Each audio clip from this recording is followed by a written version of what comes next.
Hello again and welcome to another edition of This Week in Wabash for Friday, January 15th. I'm your host, Wade Weaver. Mike Kiefaber joins us again as the superintendent of Metropolitan School District of Wabash County. He brought in his SROs to this show. And what is an SRO? Well, you'll have to listen and watch. Also, we'll talk COVID-19 vaccinations hitting Wabash this week. Plus, we'll talk with Barbara Pearson on the new city and county council appointments.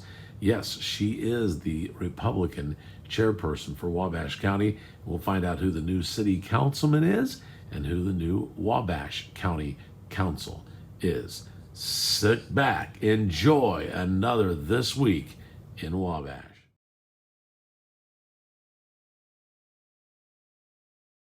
All right, today at MSD of Wabash County, we have both of our SROs, which are school resource officers. To my right, Deputy Eric Kirtland, and to my left, Deputy Grant Lange-Bartles.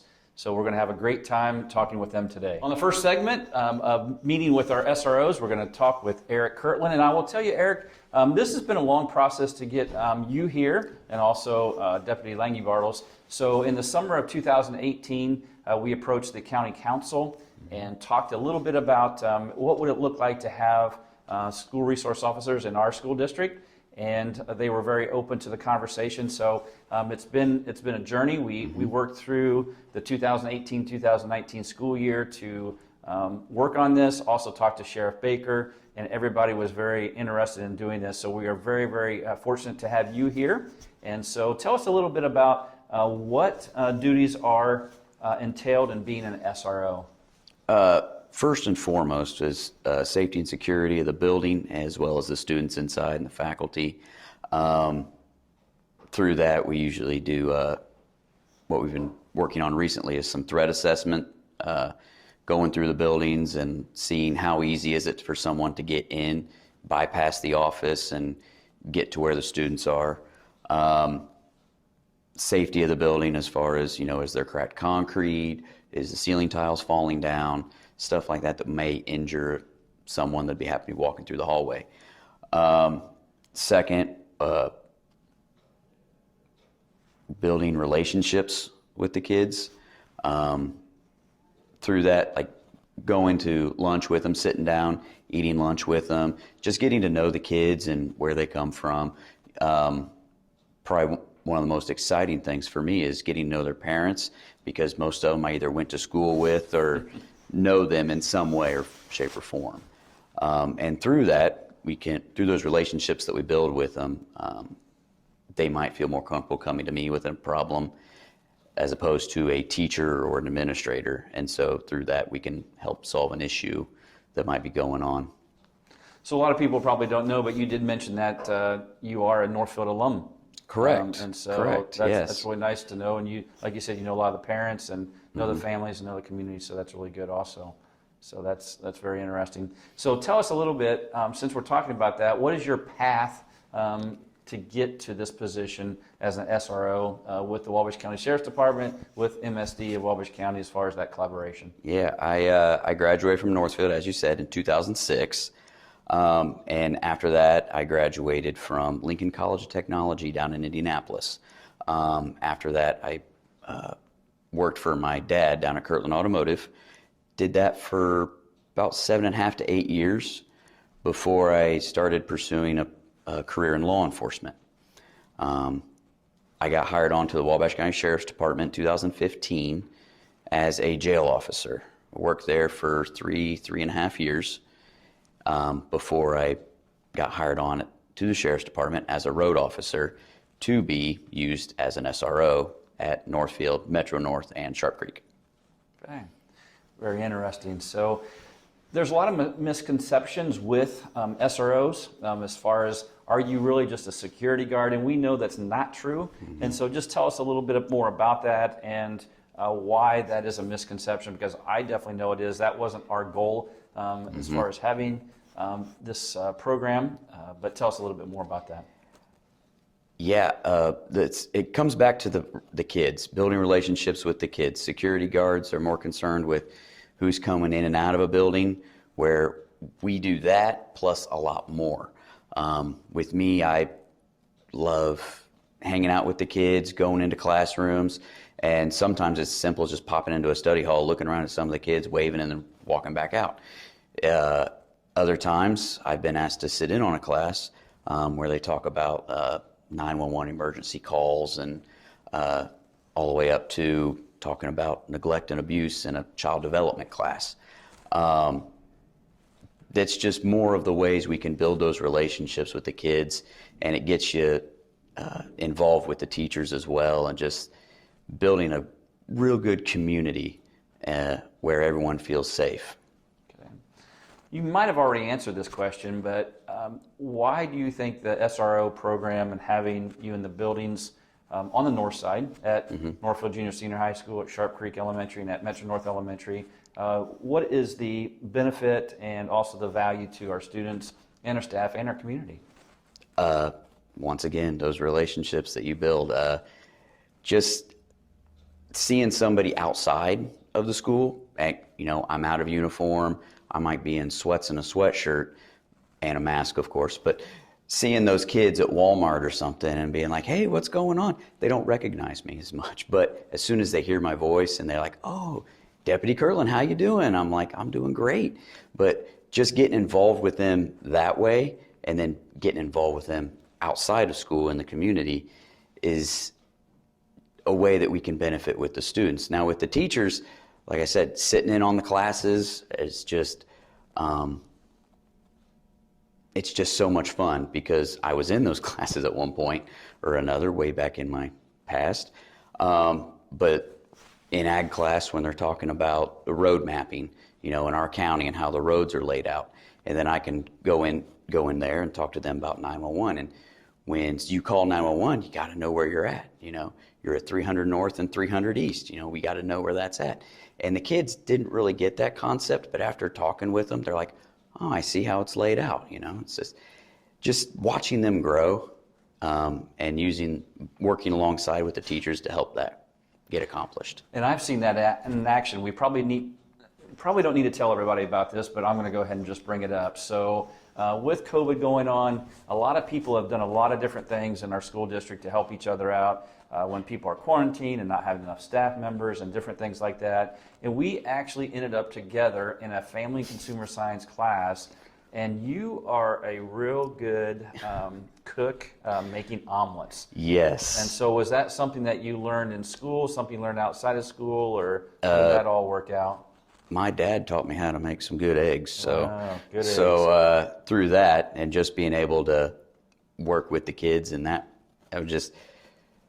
they were cooking that day, and I talked to the teacher, and I was like, hey, I'd like to come into your class and just see what they're cooking. And also, they always have a little bit of extra, so you always get a taste what they're making. Sometimes sometimes it's a risk. With some kids, especially the junior high age, you're like, I don't know if I should be eating this, but it all usually works out pretty well. That's good. So really, and part of the point of that and listening to that and us just being in that same classroom, because I was actually the substitute teacher at that time, and you were helping out and actually did a lot of the work there. But just building those relations is very important. And really being an officer of the law, saving lives is what you do. And I think prevention really will happen a lot with our SRO program, because you are building those relationships and you're making decisions. Not making decisions, but some of the students are making decisions because of those relationships, because being an officer of the law, very important, but also just good people. And so we really appreciate that. Thank you. So don't really have any other questions, but again, appreciate it. Have a pleasure to talk with you. It's great that you're with us. On the second part of our conversation with our SROs, we will be speaking with Deputy Grant Lange-Bartels.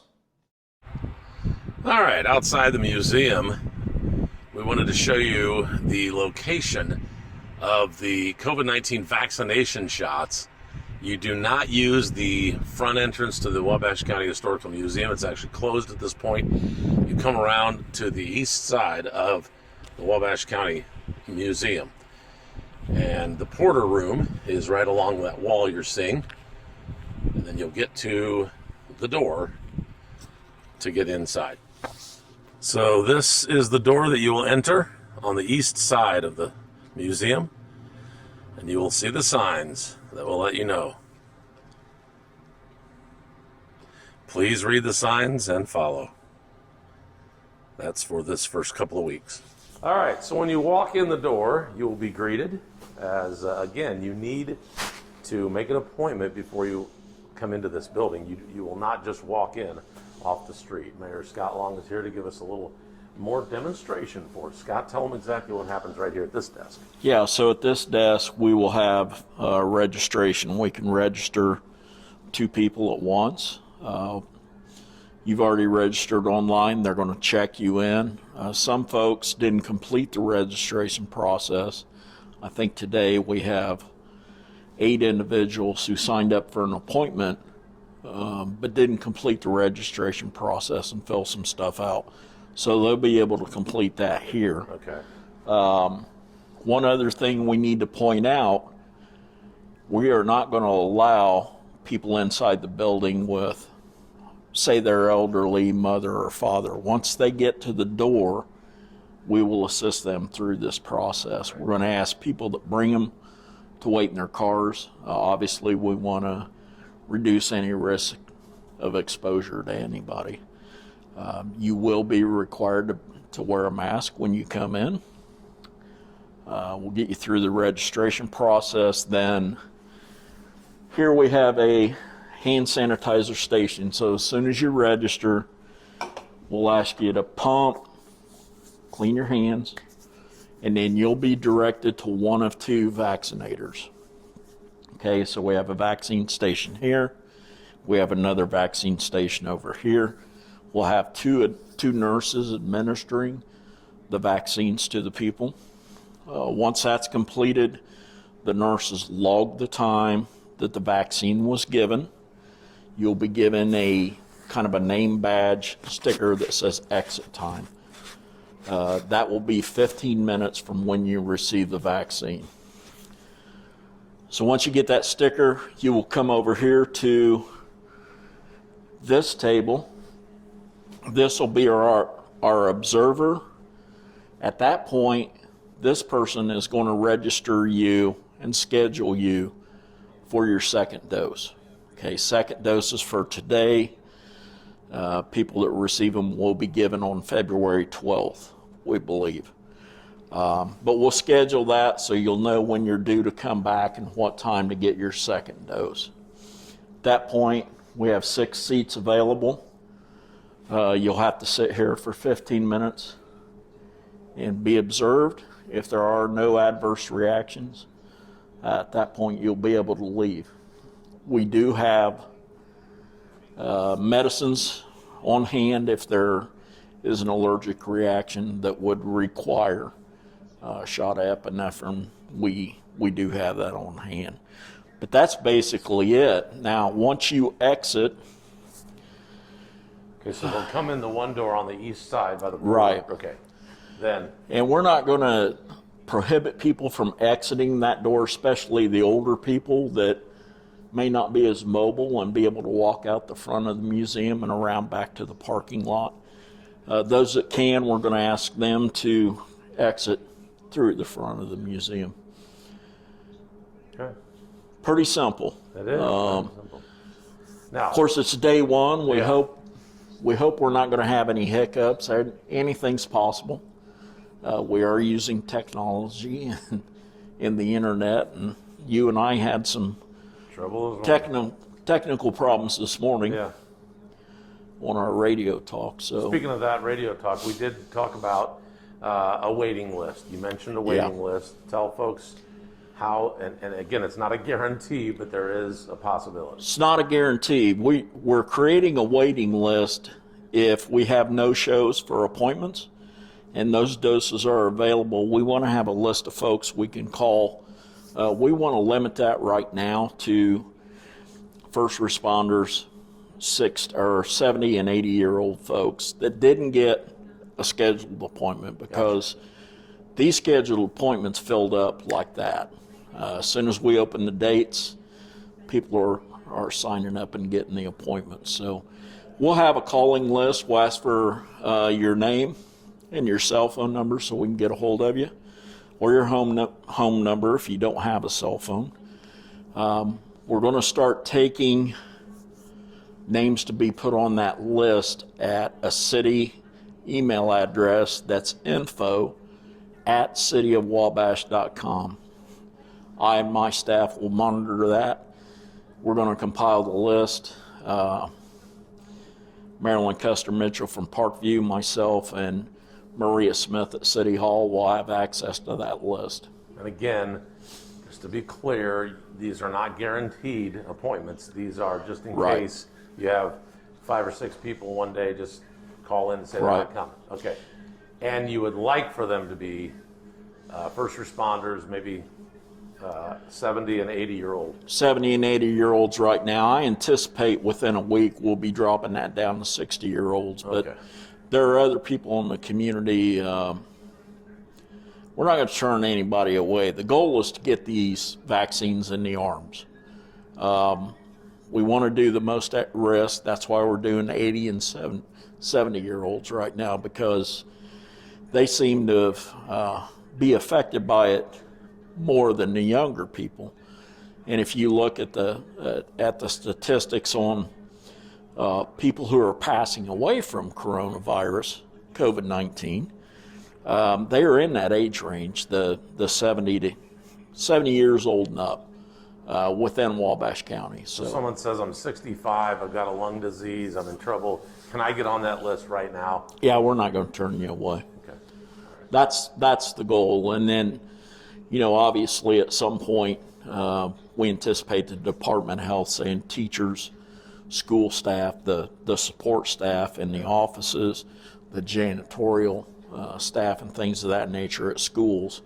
We're hoping to get them in here soon, because obviously they're exposed to a lot of kids who may be asymptomatic carriers of it. So All right. We appreciate your time, and you're going to get your shot here in a little bit, huh? I will, 1 o'clock. I'm first in the seat, going to lead by example, and hopefully things go well. All right, very good. Thanks for your time. Thanks.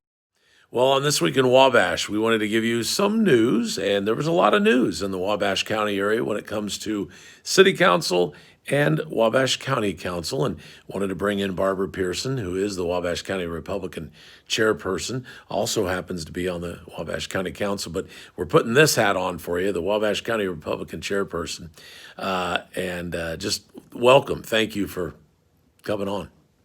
Well, thank you for the invite. I appreciate it. So let's talk about the city council first, because that's when I heard that Mitch Feigert had resigned. I knew he was in my district, and I actually thought about running a year ago. Knew that he was going to run, and I thought, well, I'll just go ahead and let Mitch have another 4 years, and we'll see what happens. So when he resigned, my first phone call was to you. I just kind of wanted to see, well, what does a person do, and so. I was excited to find out that I was chosen or appointed to be on the city council. So thank you for that. Oh, absolutely. I'm excited that you're there. You definitely have a passion for Wabash, and I know you have a passion for the politics, and you're going to Yeah. serve the district very well. That's It was my great. pleasure. It was so interesting. We what was it? Just a week ago, since this show starts on a Friday. A week ago Friday, I got the swearing-in ceremony with a good friend of mine, Bob McCallan. That was special. My family was there. It was just a really cool time. But Scott Long, the mayor, immediately texted me that day and said, "Hey, can you go to the Wabash County Solid Waste Management District meeting on Monday? We got a budget hearing, not budget, but finance committee meeting at 5:30 Monday, and the city council." I just dove right in, ready to go. Well, that's the best way, actually. Yeah, yeah. If you think about it too much, the process can be a bit overwhelming, and the responsibilities. So sometimes it's better to just dive in and get both feet wet. And like I say, you're going to be fine. It's definitely an honor to serve, and I know you'll do very well. Yeah. And so I'm really proud and happy that you were able to fill Mitch's seat. Well, thank you very much. All right. So now the next thing, Wabash County Council had a seat open. Now, could you explain actually what happened through the process of the last election? Okay.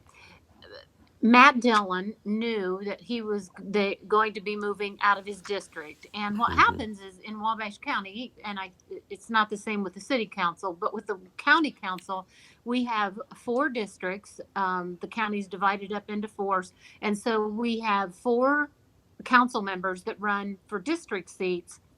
And then we have three people who run for at-large seats. So they cover the whole county, where the others are just responsible. Not that you can't work with other people, but your primary constituents, and the only people that can vote for you are in your district. When you're at large, the whole county can vote for you. So Matt knew he was moving out of his district, but he still wanted to be involved on the county council. So in the spring of last year, in February, he filled out his candidacy and filed. And so we knew this was coming once the primary uh, filing date had passed, because he was unopposed. So we knew this has been in the making, but he finally, I had a conversation with him, and his date that he knew he was going to be getting off of the council at his district seat was December 31st. So both of these, either the appointment and the caucus, all happened in just a short period of time, because both of them gave their effective date as of December 31st of 2020. And so, as the county chair, I have 30 days to fill that position. And so we set up a caucus for the county council, and we had that on Monday evening. We had three people apply. It was Eric Schoening, Chris Lochner, and Sam Han. And we went into two ballots. And after that, you have to have a majority of votes. And there were six people that were able and eligible to vote. And so it was a 4-2 vote in favor of Sam. So we swore him in today. I felt it was definitely expedient on my part. I'm an avid person that believes that these seats shouldn't be filled or shouldn't be vacant for very long, because what it does is take us away the voice of the district or the area that these people are serving. And so I don't really feel like that as a county council that serves your constituents well at all. So I wanted to get you sworn in so that you could be at the next county council meeting. And Sam got sworn in today, and so he will be available and will be ready to go on the 19th of January. All right, very good. And that's the day after Martin Luther King holiday, so they won't meet on a Monday. They will meet on Tuesday, the 19th. Exactly. Okay. Yes. Yeah, very good. So got me on the city council, got Sam Han on the county council, and the Yeah. Republican Party seems very, very strong here in Wabash County, right? Well, we are. Yes, we have great leadership here, and people that are willing to jump in and serve.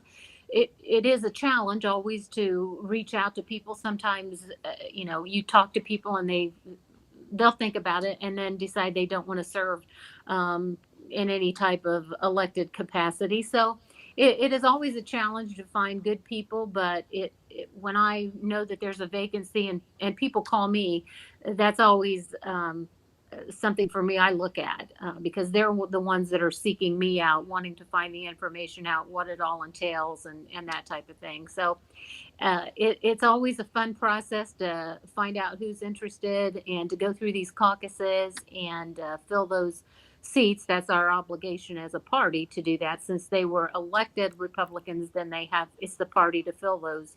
The Republican Party's responsibility to fill those seats. All right. Before we let you go, then put on your other hat. Let's talk Wabash County Council, if you wouldn't mind, and let's just kind of give the viewers a little slice of what is the difference between the Wabash County Council and the county commissioners. Can you do that in a short little minute? Oh, absolutely. The county council, we are the fiscal body, and the commissioners are the legislative body. just like the House of Representatives and the Senate. So I would say the senators are the commissioners, and if you're going to liken it to state and federal elections, but they're the ones that come up with making policies and contracts, and um, all the department heads answer to them. But we are the fiscal body, so we go through the budget, approve additional appropriations, and those type of things. So Gotcha. that's the difference. So, what is the state of the county in Barb Pearson's mind as far as head after your first year of being on the county council? Yeah, well, actually, this is I was caucused in for 2 years, Oh, and that's right. this You is were. I'm sorry. I yeah, apologize. yeah. That's So right. this is my first term, full term. So Right. I've Right. been in about 4 years, but we're doing very well right now. It's going to be.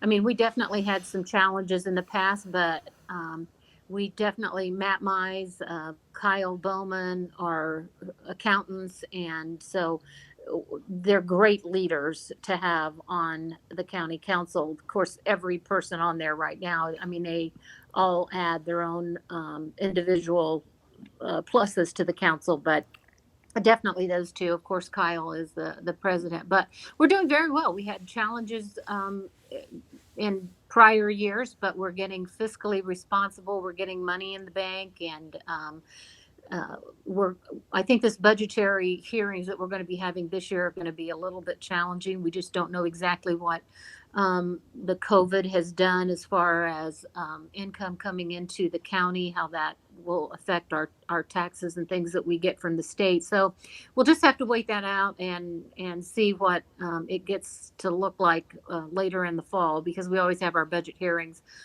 in September. So that's probably going to be the most challenging, is to see what if and what our shortfall might be. Gotcha. Barb Pearson, thank you so much for your time. I appreciate it. No problem. I appreciate you asking me to come on, and again, congratulations. Thanks. I'm very proud that I was able to do that, and you'll serve the city very well. I'm going to work my darndest, that's for sure. Thanks again. We appreciate it. On This Week in Wabash, we have more coming up. All right, cool. Thank you. Yeah, well, Was that edit good? out all those. Oh, I can't do that on video. It's harder with video than it is. No, you did well. I think it sounded good. So, Okay, well, uh, co- congratulations. thanks again. See ya. All All right. right, bye-bye.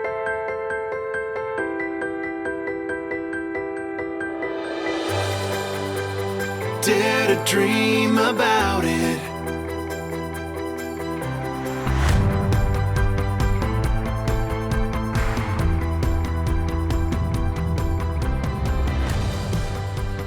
Dare to dream about it with Terrell Realty.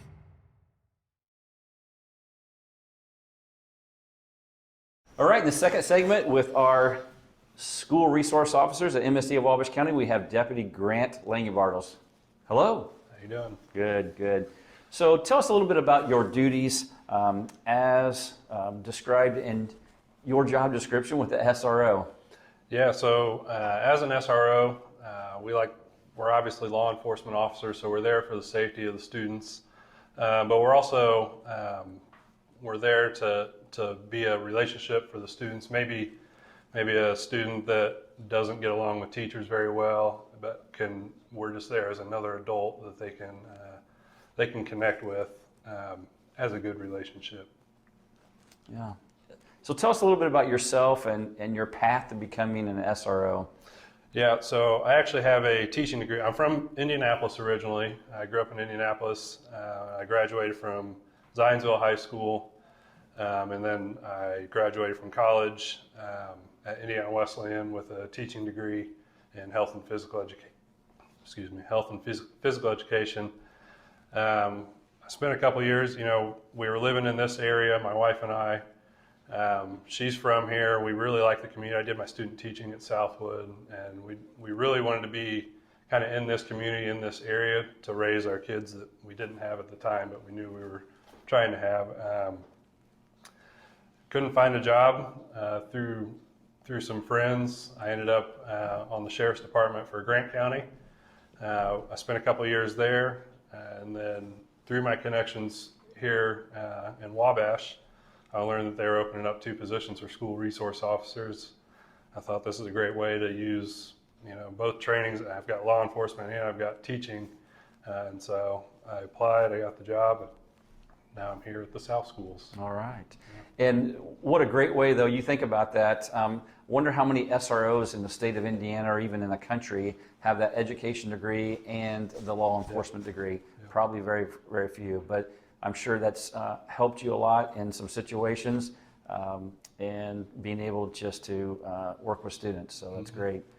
So like we talked about before, there's a lot of common misconceptions about being resource officers, and I think we're taking care of that right now in these segments. But you're not just a person that is guarding the doors and different things like that.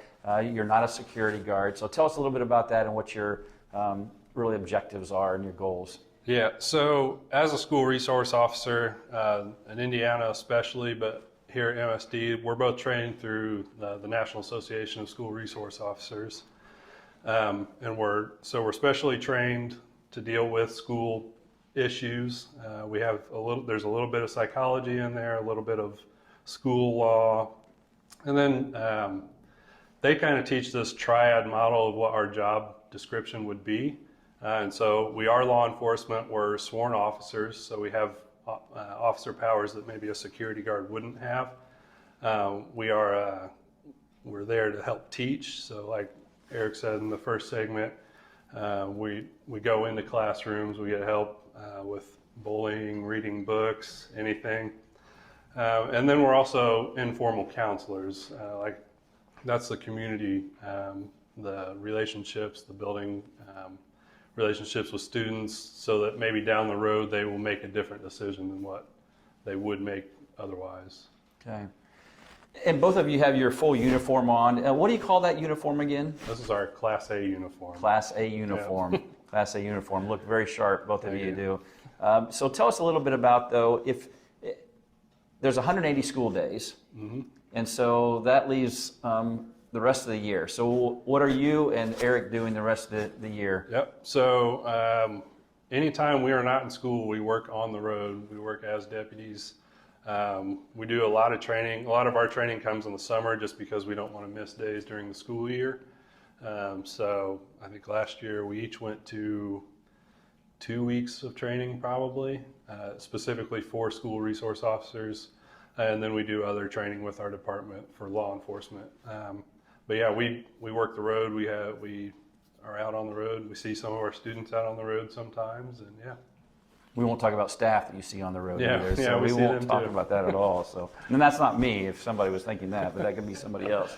I want to make sure that was pointed out. So one thing, and that's the misconception I think sometimes too, you're talking about a lot of trainings, a lot of professional development that you do to be able to be a school resource officer, so you're trained well to be able to work with our students, but yet also you're still doing the on-road, and so you keep up with that also. And that's really good, I think, for our audience to know that our officers are part of the Wabash County Sheriff's Department. They are employees of the Wabash County Sheriff's Department. And as we're talking about that, before I ask another question, I do want to say again, I really, really appreciate the Wabash County Council and Wabash County Sheriff's Department, Sheriff Baker, for helping us have this collaboration so we can make this happen. So that's been really, really good. So why do you think the SRO position is valuable and beneficial, again, for our students, for our staff, and even just the community as a whole? Yeah, I mean, for that, I go back to like my education background. Students won't learn if they don't feel safe. And so I think, yes, there's a physical safety aspect there, but there's also kind of I have to feel comfortable within my environment, whether that's with a teacher or with other students. And I think we're there to help kind of further that educational process. Yeah. And really appreciate that. I think the building the relationships that both of you talked about, I think, again, you're an officer of the law, saving lives, and also, I think, prevention of different situations. There's so much for our students to look at, and you guys are positive role models, and really, really appreciate that. So again, I want to thank you and Officer Kirtland for coming today and talking a little bit more so we can dispel some of those misconceptions misconceptions and really understand what the role of the SROs are. We'd like to, again, thank you, Officer Lange-Bartels, Officer Kirtland, for sharing a little bit about what it is to be about an SRO, the misconceptions, and all the different things, because there's so much that you've done. So again, just appreciate it. It's been a pleasure to talk with both of you. And as always, at MSD of Wabash County, dream big and work hard. So Mayor Scott Long joins us, and he's on another Zoom meeting with the folks from Grow Wabash County and everything. There's a lot going on with those folks. It seems like Grow Wabash County is doing a lot of things. This what is this 185 thing? 85? What is that? Yeah, 185 Yeah. initiative. All the governmental units in the county, the incorporated towns, town of North Manchester, city of Wabash, and Wabash County governments are. What we're trying to do is get a comprehensive plan for the entire county, so that Manchester and Wabash are utilizing the same building codes. We get our zoning aligned so there's no differences wherever you go in the county. That's part of it. Okay. What direction do we as a county want to go for housing? We need people's input. The city, we've got 3 different housing projects that we're trying to develop and work through with different developers and everything. So Manchester's got a housing project right now going on with Ideal Builders up on, I think it's 9th Street. So we want to make sure everybody's doing the same thing for the benefit of everybody in the county. Right. How can people get involved? You can go to Grow Wabash County's website. The city shares everything on Facebook. There are some virtual sessions. We were supposed to have an in-person session the first part of February. We're pushing that back to the first week of March. So look for information on that where we can, I believe I'll be hosting one at the Honeywell Center where people can come in and our consultants will go through, what we're looking at, and we'll seek everybody's opinions on these items that we're trying to do. So, get involved in that and help us out. We can sit here and make the decisions, but I'd rather have the input of the community, making sure I'm making the right decision, I guess is the best way to put it. Sounds good. Yeah. Also, John Burnsworth going to be the president of the council this year, so congratulations to him. Yeah, and I want to throw congratulations to you for being appointed. You're going from the frying pan into the fire, whether you know it or not. Yeah, I know it. But you know what? I am ready. I'm excited about it. I'm looking forward to serving the folks. I even sat in on the Wabash Park Board meeting last night on a Zoom. So got a chance to hear a little bit about what's going on. It's just exciting to know that there are an awful lot of people that care about this city and county right here. Honestly, there are people. If people don't know that, people need to understand there are a lot of people trying to do the right thing. Yeah, we don't have, the good thing is I've got a myriad of people appointed to boards, Park Board, Planning Commission, Board of Zoning Appeals, all these various boards. Some of them kind of overlap because you have to take a person from, say, the Park Board or the Planning Commission and put them on the Redevelopment Commission or something like that. But there is a wealth of knowledge and talent on all these boards, and a lot of them don't overlap, which is a good thing. That way we get more people involved. Yeah, absolutely. That's how your city runs, with some people who are willing to serve on these boards, volunteer to serve, and that's how we get things done. So all right. Well, you'll get to see a lot of the back channel now by zooming into these meetings, and you see everybody that's there and how we work with the school board and various outside organizations too. Yeah, it's awesome. All right. It's just nice knowing a lot more about what's happening. So, all right, get back to your Zoom meeting. Thank you for your time again, and we'll Well, talk let me to you. throw Go ahead. wait. Let me throw one more thing out Yeah, there, yeah. and this is a common occurrence. If I'm going to express to people, if you go get tested for COVID, please stay home until you get your test results. We're having people that go get tested and then they continue with their life, meeting people and things of that, and they're exposing other people because, 2 to 6 days later, they get their test results back and they're positive, and they're like, oh my God, I got to contact everybody that I've been in contact with, not only prior to the test, but since you've taken that test. So take a few days, stay home, don't expose anybody else. And if your test results come back negative, then go back to life. But if they're positive, you may have potentially exposed other people, maybe not infected them, but exposed them to it. So be conscious of that. Also, everybody is different on the symptoms. I mean, it's absolutely. unreal, So, yeah, just be Yeah. cognizant. All right, thanks, Scott. Have a good one. You too. Take care. Join us again next Friday at noon for This Week in Wabash on 1059thebash.com and all of our Facebook pages. Thanks for watching this week.